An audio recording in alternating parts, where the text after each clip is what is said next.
Cost and management அக்கௌண்டிங்கில் over டைம்னா என்ன, அது எப்படி புக்ஸில் வரும்னு பார்க்கலாம், அதாவது அக்கௌண்ட்ஸில் வரும்னு சொல்லிட்டு. இப்போ இந்த மாதிரி ஒரு டிஷர்ட் மேனுஃபேக்சரிங் கம்பெனி ஒரு நாளைக்கு 100 டிஷர்ட்ஸ் ப்ரொடியூஸ் பண்ணலாம் அவங்களால. ஓகே, ஒரு 10 எம்ப்ளாயிஸ் இருக்காங்கன்னு வச்சுக்கோங்க.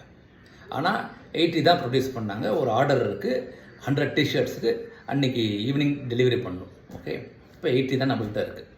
ஸோ அந்த பிஸ்னஸ் ஓனருக்கு 2 சாய்ஸ் இருக்குது. ஒன்று, அந்த கஸ்டமருக்கு ஃபோன் பண்ணி நாளைக்கு டெலிவரி பண்ணேன்னு சொல்லலாம்.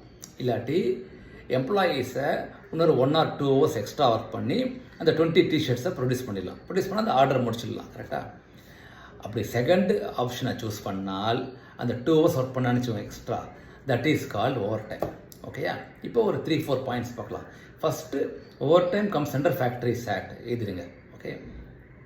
Second, an employee is expected to work only 9 hours. Okay, if you work more than 9 hours, it's called overtime.